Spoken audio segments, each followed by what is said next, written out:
The obstacle as the teacher. Welcome to your daily hit of grace and grit, your quick dose of inspiration to kickstart your day.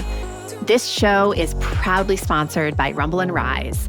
To find out more about joining Rumble and Rise, head on over to graceandgrit.com/ready to rumble. I'm Courtney Townley, and here is today's hit. Marcus Aurelius once wrote, "The impediment to action advances action. What stands in the way becomes the way." Ryan Holiday actually wrote a book called The Obstacle is the Way, based on that quote. And honestly, I feel like this is kind of a theme of midlife because in this chapter of life, navigating real things that weren't on your syllabus for your life is a very stark reality.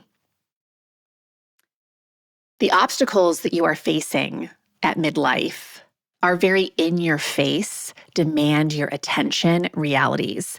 Things like a body that is behaving in ways that you don't understand or just radically changing. A parent who still needs you, a child or multiple children who still need you, a nervous system that is having a difficulty regulating itself because of so much stress and less resilience on board to manage that stress. Fatigue that doesn't seem to be responding as well as it once did to a good night's sleep. These are not minor challenges. These are disruptions that shake up the way that you have always operated.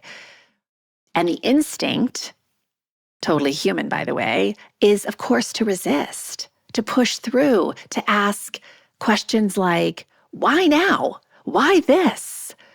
Why can't something, just one thing, be easy? Sound familiar? These questions are totally understandable, but they aren't useful to you.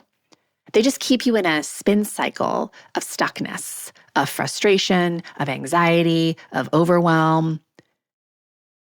The shift happens when you stop treating the obstacle as a slammed shut door, right? And start asking, what if this is the doorway I'm supposed to walk through?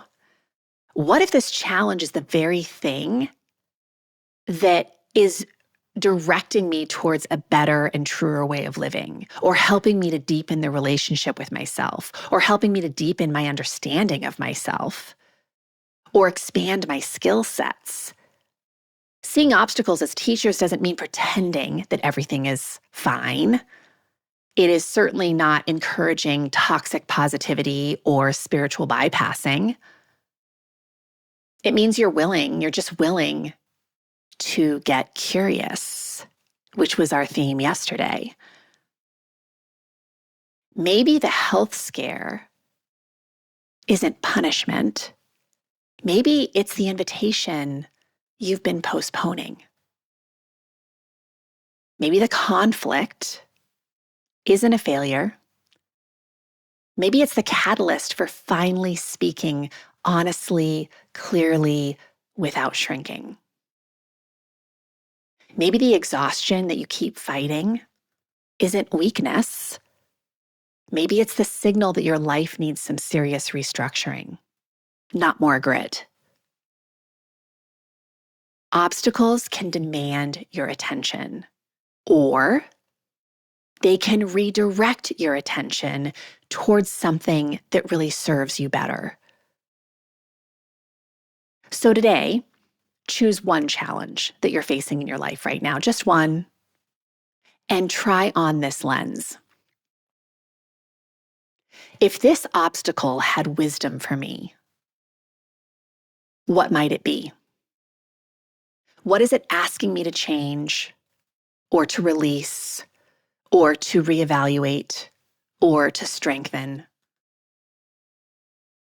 Simply asking the question moves you from powerless to engaged and activated, from resisting your life or fearing your life to participating in it. And that's where real transformation lives.